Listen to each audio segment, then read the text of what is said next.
Welcome, everybody. My name is Gregory Q. Jenkins, and I'm the founder and CEO of Quintasia Studios.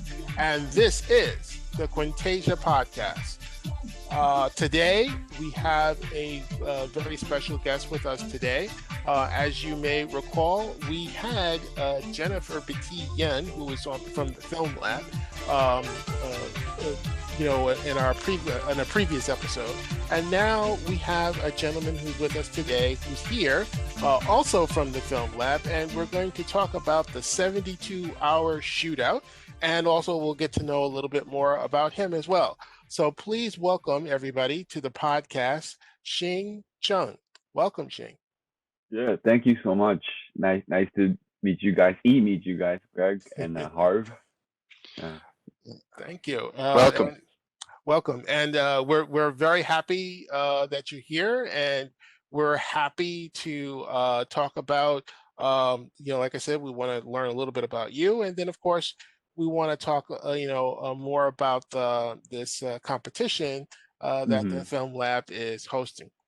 So, and we're going to get more, again, for everybody, it's called the 72-hour shootout, and we're going to get into that. But first, I want to ask you, because by way of background and letting people know, a fuller appreciation for, how things came about. Tell me how you got involved with the Film Lab. Yeah, how I got involved was basically, I'm an actor, and I was kicked off school last year due to the pandemic, and then the school finished, and I had a choice of either start looking for jobs in the film industry or go back to school and do the whole virtual thing. And I decided to stay at home and pursue jobs, and I looked into different film internships and works, and I stumbled upon Asian American Film Lab through the Asian American Arts Alliance website because I was looking all over for jobs, and I applied to be an intern, and I was selected to be a social media and marketing intern, and I was an intern for 5 months before I was given the opportunity to run the 72-hour shootout.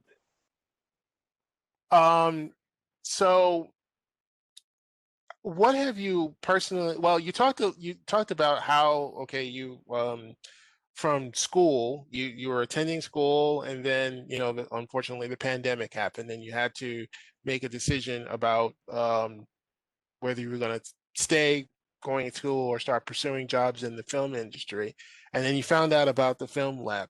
Once you got involved, tell me a little bit about how did you wind up being the coordinator for the 72-hour shootout?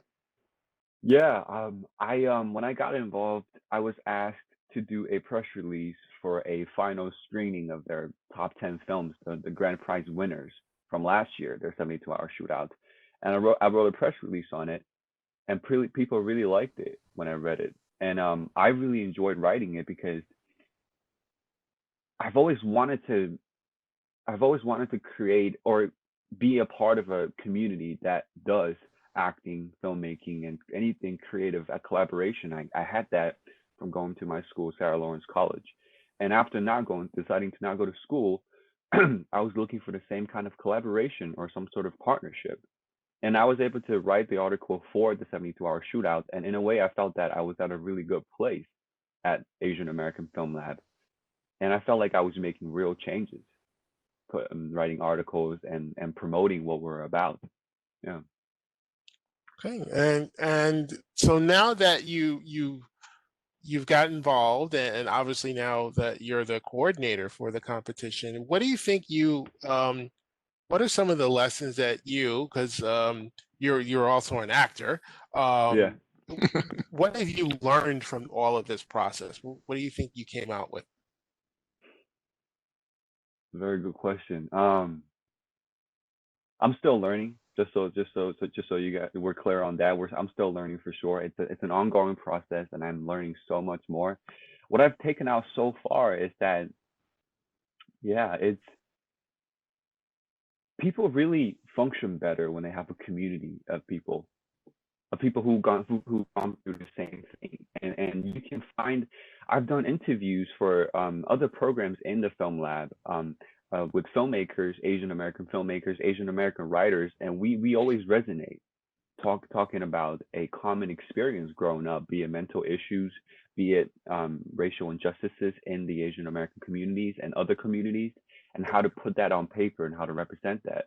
So I really took that out of it. I made some great connections and friendships, and it honestly just put an emphasis on for me to focus more in this platform to create a platform for underrepresented filmmakers such as Asian American filmmakers like myself and other people, and to really give the opportunity to people who aren't being seen in the media and the entertainment industry as much. Yeah. And also, do you think that has it helped you as an actor, understanding, this aspect of the business from the writing standpoint, from the actual filmmaking standpoint? Do you think there are any takeaways that you as an actor came away with? Like, well, gee, how do I be present on set, and be better at that? And how do I stand out to that? Is there any takeaways that you got from that? Well, I just realized more that like actors are just a small part of the whole procedure, you know. Like growing up, going to school, I as an actor, I've always thought, when I'm in a play, when I'm in a film, I'm always, it's about me. I'm trying to do the best job I can. Even though I try to be humble, I still somehow just get into the mindset that, I need to be the best. But after going through this process, hosting the film lab and watching people make films for the competition, I realized that there's so much that goes into it, and everybody just gets a small chance to shine, whether you're the director, you're the actor, and whatever. And the best way to do it is to be in a community of like-minded people, directors, talents, creatives, and do the best work. That's why 72 hour works, shootout works, because you are asking people who look the same, who are from the same background, who share some kind of similar experience, and you're asking them to tell a story in just 3 days. Everybody's heightened intensity and focus. Everybody has to be resourceful, which is something that all filmmakers should be, which is being resourceful and being creative. Um, Having been through this process taught me that it's not all about me being the best actor. It's about me being the best partner and collaborator and being resourceful in a creative setting and making it not only about me but everybody else. Yeah. That's great. Yeah, I think that's one of the big values of competitions like these.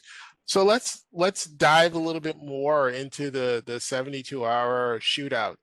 Tell us about it. What is it? What is it about? How does it work? Um, and tell us the timelines of when the competition gets started.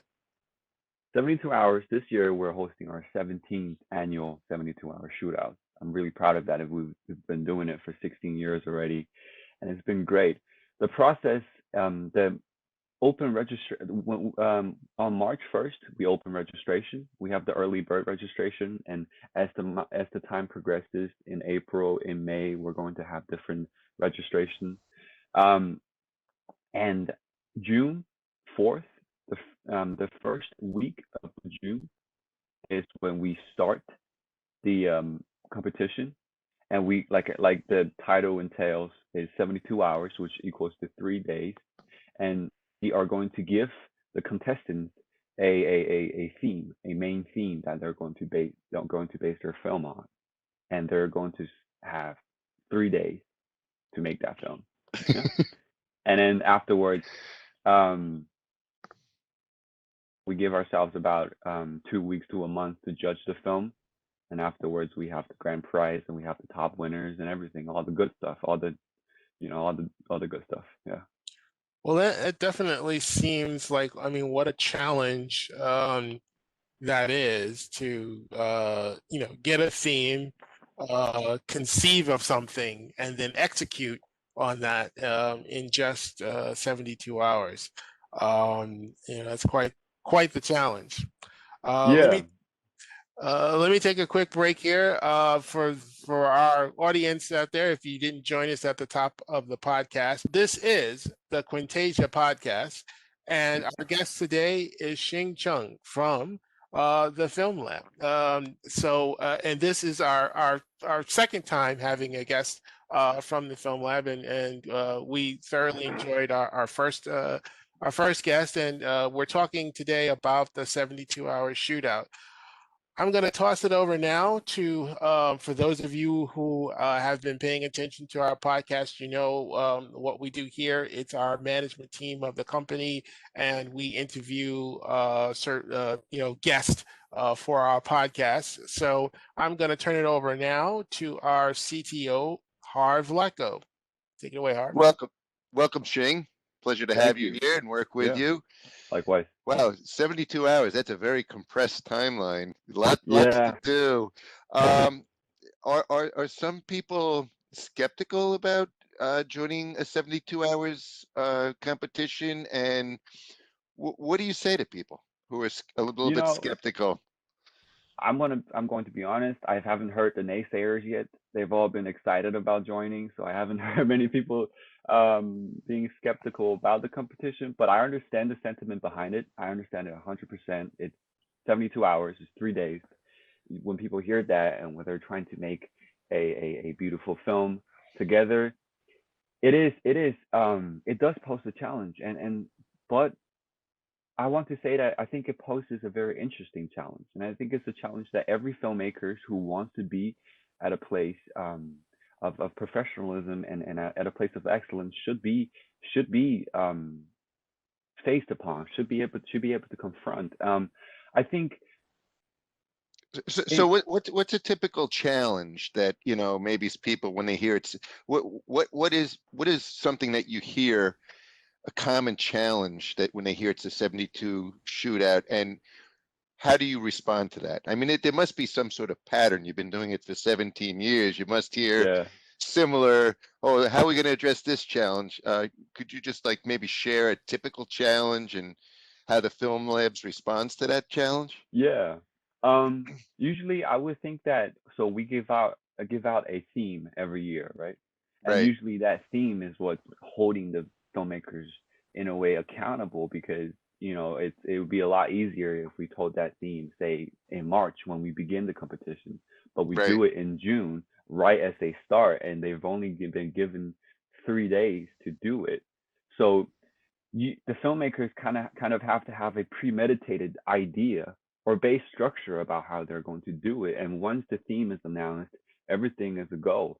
And it's only 72 hours. And yeah, that is a very decent challenge. Yeah, that does make sense. Yeah. So I would imagine some people rise to the challenge and some people are a little bit intimidated by it since, Yeah. they have no idea. They can't prep, right? Yeah. Yeah. So I would guess that, someone would say, well, this shows my resiliency and ability to adapt, very quickly. But what are some of the other things that the people who join the challenge can get out of it? That's a very good question, Harv.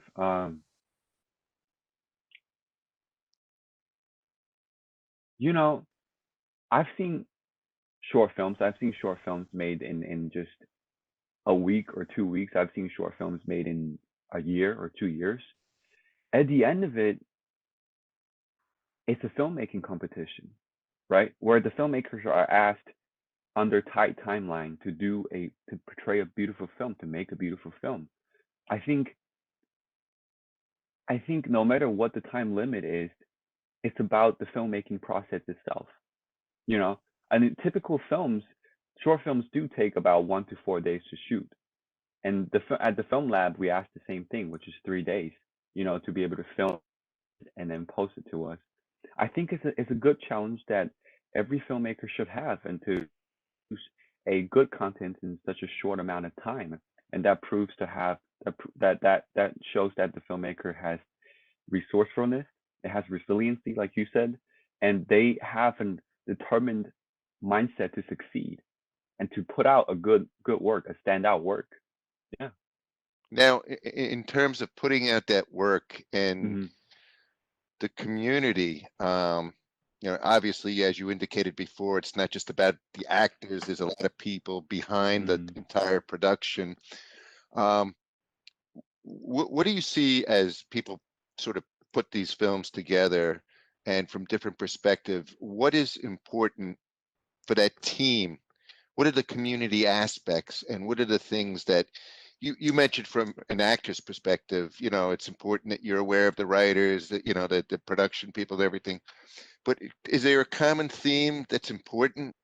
Yeah. What do people look for to work together? What's that community that attracts them? Yeah, I think the shootout has a common goal, which is to recruit Asian Americans. So ideally, you'll be working in a team of Asian Americans, people who look like you, people who've gone through the same struggle and the same environment growing up, and that inspires a common story thread that Right. hopefully the filmmakers take to make a good story out of it. And I think that is the key thing of having a community, and it's a community at a micro level, which is the team itself, right? Well, every submission has a team behind it, and that team is super important. I think one of the most important goal for ours making a competition like this is to encourage each team to be very tight bond, because so they ideally they have to be they are close friends, and they are people who have collaborated with each other before and have that kind of synergy together. And that's the micro level. At the macro level, we're this is what the whole film lab is about, which is about bringing Asian Americans together as a community, as a team, and work together and produce good work that in terms puts us in a good light. So do you see, like, after the shootout, do you see people who have sort of haven't worked together before, that as they become a part of the shootout, does that community grow, and do you see them, join with the other competitors to work together? Yeah. I mean, that's our goal. That's especially my goal this year, is to create a pipeline between the film lab and the filmmakers, and to create a sense of transparency between the filmmakers so that they can collaborate in the future. They might not have to Different teams are competing each other in this competition, but I do want them to work together. And so each month we are building different events and panel discussions, inviting past winners and competitive contestants this year to join together and discuss the what is it like to make films in the midst of a pandemic.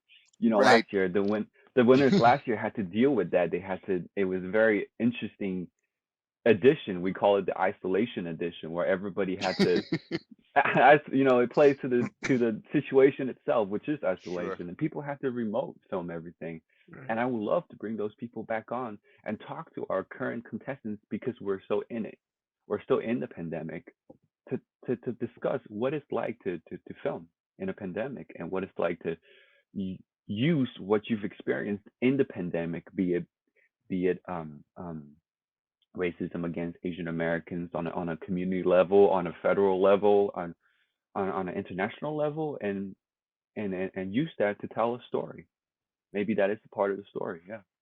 Speaking of the story, where can people go? Where people go to find out more, and not only about the competition, but also film labs, and where can they go to sort of, as they listen to this podcast, where can they go, not only if they want to be a part of the shootout, but if they want to actually get to know more about this common community? Yeah. Thank you so much for asking that, Harv. I think we have our website. It's our organization is called Asian American Film Lab. The website is Asian American Film Lab, and I think it's .com, or you can go to Instagram. or you can go to Facebook. Just type in Asian American Film Lab, will come up right away. We have a good presence on Instagram, Facebook, Twitter, and YouTube. We post every video on YouTube, and it's very easy to find. And as I go into the shootout competition in June, we're going to post all the videos on YouTube from the submission. That sounds fantastic. Thank you so much, Mhm. Shing. And at this point, I'd like to turn it back to Greg.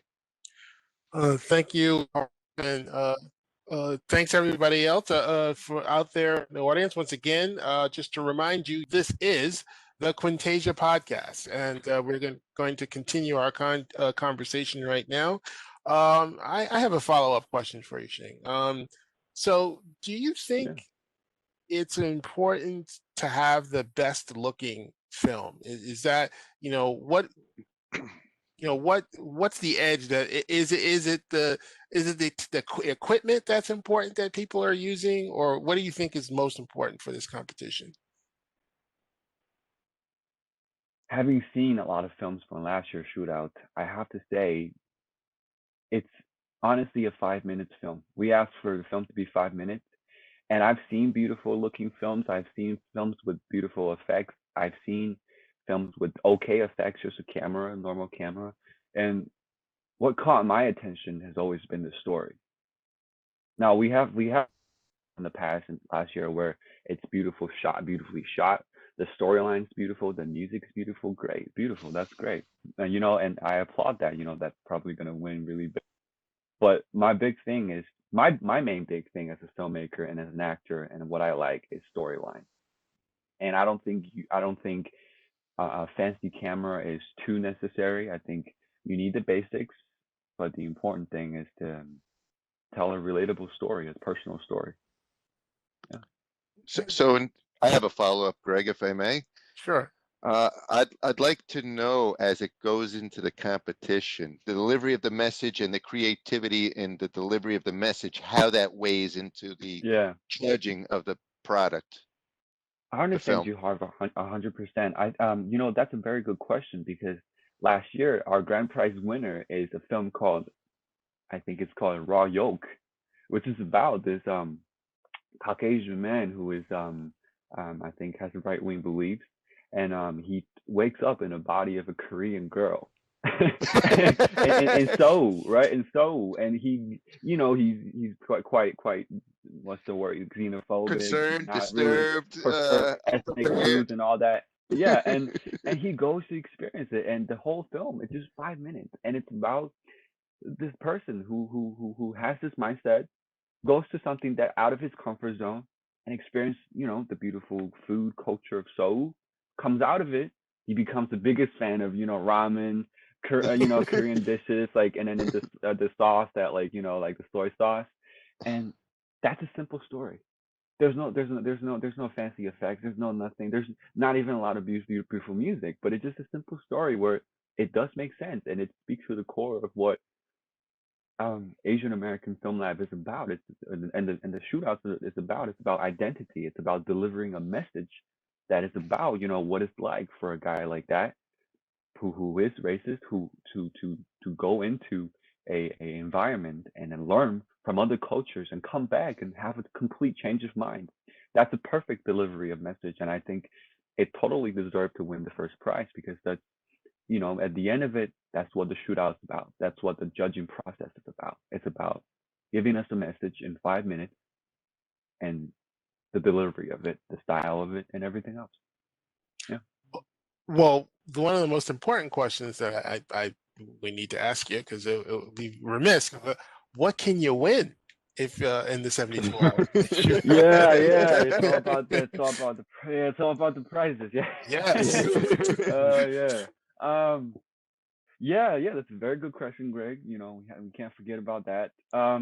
We currently partner with ABC and NBC and different networks and different private mentors of private companies. And usually for the past, our prizes have always been mentorship with a very esteemed person of position at a network. To help the filmmakers, the actors to build up that connection. Now, for the film lab for the festival, we have a very diverse categories of different prizes. So, for example, best actor, best actress. You have your normal these ones, the Oscar ones, and you have your best editing. We also have the best LGBTQ filmmaker. We have the female content creator, and these individual awards are being mentored by individual people who are gearing, who are, they want to focus on those things like female creators. They want to mentor people like them. So we have a very individualized but also and diverse selection of prizes, be it mentor, be it prizes, entry waiver codes for entering other film festivals, be it tickets to go into other film festivals when the situation opens up or it's virtual, Mm. and many more. Yeah, gift bags, all that good stuff. Okay, well, I mean that's of course we would have been remiss if we didn't talk about what the Oh, for prizes sure. were. I agree. I agree. Yeah, I I'm agree. sure people who are out there listening, hey, well, what can I get for it? But Yeah, it's good yeah. to know. Talk about all these things and all the techniques, all the delivery, and then we almost forgot this big thing. Yeah. uh, of what people are, the final draw for people. Yep. And I definitely think mentorship is definitely, um, I think, the pathway to democratizing participation in entertainment. We have to be better at putting more diverse creatives in the pipeline to give us the possibility of now creating people who are going to come out of that experience to get those opportunities to get the call, to be the director, the DP, an actor in for a project. The more people are participating and being mentored, the more opportunities that they have to actually go on to have careers, because I think the two are tied together. And I think it's so important, uh, you know, for our communities, that competitions like this we highlight, because this is an entry point for a lot of people, and I think it's an important one. You're absolutely Um, right. Yeah. Now, let me just ask this question. So I know that the competition is sponsored by the Asian American Film Lab. Do you have to be Asian American to participate in this competition? No, so basically, like we talked about, there are different teams that make different submissions. We just prefer that on these teams, there are at least one person who is of Asian heritage or ethnicity. And it could be mixed, it could be, part Asian or full Asian or whatever. Yeah, we just prefer one person on that team to be like that. So, Okay, another mhm. another important criteria that I want to make sure that our audience was aware of, in case people were thinking about participating. You can see, like, there there's a place on the web I thought I came across where you can actually see some of the past winners or participants' films. Yep. Can Yep. you talk a little bit about that? Yep. So basically, I'm going on the website right now. So you just type in Asian American Film Lab, and then once you get on the site, there is a 72-hour shootout on the top. You click on that, and once you click on that, and my computer is loading, and usually on the right corner, yeah, there we go. So on the right middle corner, you'll see something that's called 72-hour shootout archives, and it's 2020, 2020, 19, 18, 17, 16, and 15. And there's a lot more information there for anybody who is interested to see what the shootout is about. Yeah. And, and that Roy Yoke that won last year, Uh-huh. what was the actual theme that was presented to the competitors? Do you recall? Because I mean, when I heard what it was, it immediately struck me. Ah, I have to Yeah. see that. That sounds very interesting. But do you Yeah. remember? You basically said what the film was about and the message Yeah. it delivered. But do you happen to remember the topic from last You year that was know, presented to them? the topic was actually going viral, so playing on the Hmm. joke of the Oh, okay. word. Yeah, And you had mentioned that. it's basically about this person who is Caucasian who is like viral on the you would say the right wing media, the right wing Very culture, right? impractical. Yeah, and then you go with that, and then he's like that. Someone who's like that goes through the experience, comes out of it, and he becomes somebody who no longer is a influencer. We say we say influencer these days. Influencers, but not of that culture, but more for the Asian food and Asian culture advocacy. Yeah. Well, I See, mean, here at Quintasia Studio, we have, a large inclusion, and obviously you might guess which group I represent.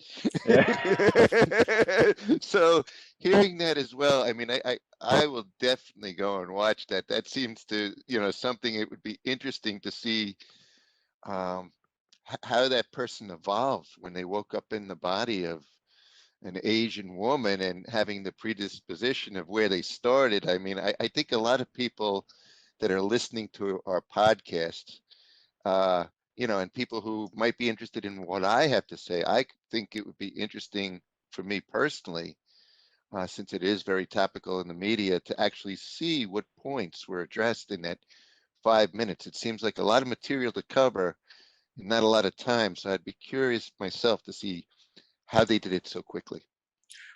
I think the Yeah, for another sure. Yeah.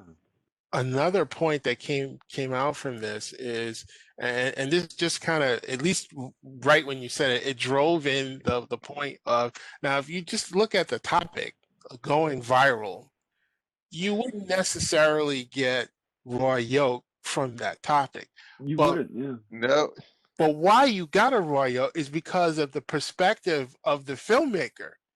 That's what the filmmaker brought to that topic, is their perspective. And Yeah. that's why it's important, to have diverse perspectives, because they took that topic, which, you could have taken that any number of ways, and that topic spoke to that person in that particular way, and they came out with that film, Raw Yolk. So now, of course, Yeah. that we've mentioned this film, you've got to go out and see it, everybody. Yeah. yes, you have to. Take a look at it. But yeah, I think that this is great. This is exactly why we think at Quintasia why this is important. This is why at the Asian American Film Lab, you guys do what you do. Um, I hopefully will we'll continue to see more stuff. I think it's important that we are giving voices to our communities who might not otherwise have an opportunity to have their voices be heard. Yeah. And for Harv and people who want to see the video, it's on our YouTube channel, Asian American Film Lab. It's under the folder 72 Hour Shootouts. It's in a video called Top 10 Screeners of the 2020 72 Hour Shootouts, where Perfect. we I feature can't. Well, 10 I can't 10 wait to films. see Yeah. it, Shing. there you go. Well, I think this has been great. Like I said, we've enjoyed learning more about the 72-hour shootout. Is there one last thing, is there anything else that you wanted to talk about, or have people know about the competition that we haven't covered so Yeah. far? I just want to piggyback off of the point you made earlier about network, a couple of topics away. That to also answer your question about what I learned from being a coordinator, being an intern at this film lab. I learned that connections and networks is super important. I learned that, like I said, I used to be, I was a little bit more, what's the word, a little bit more like, I felt like I was an Self-centric. actor. What'd you say? Self-centric. Yeah, Self-centric. yeah. I was gonna say egocentric, yeah, but like, if I do a good job as an actor, I am good. I'm perfect. I'll get to where I am. But after joining the film lab and learning about the culture, learning about the business so much more, I realized that networking and connection is such an important aspect of anything we do, and that's something that I wanna I want to highlight for our competition this year, to have people have connections and network with each other to make the future projects, and that's going to be a super super important goal of mine to focus on that and to really create a community of not only contestants and competitors but also people who might just work in the future with each other and who know each other, who have something to hold each other accountable. I think that's well said. And for those of you, you know, coming upon this podcast. That's what we're trying to do, is build a community. It's not just put out stuff and have you look at it and react to it, but it's about being in the community. And if there's no other reason to participate in this or many other competitions like this, is you need to be in that community. There's a lot you gain, as Shing said. The networking component of it alone, we think is worthwhile. Go out there, be an active participant in building the future that you want for yourself, and part of that, how you do that, is networking. It's an absolute must. You must partner with other like-minded individuals who are, have the same goal as you. And that's the way you move forward. Yeah. Well, again, I thank you for being here. I hope that we're going to do our part to obviously promote the 72-hour competition. We're looking forward to seeing this year's entrance, and we wish you, of course, personally, continued success in your careers, in your endeavors. And thank you so much for being on our podcast today. Likewise. Thank you, Shing. Thank It's been you. an honor, much, guys. Thank you. No problem. So on behalf of Shing Chung and Harv Lacko, I am Gregory Q. Jenkins. We'll say bye-bye for now, and we'll see you next time.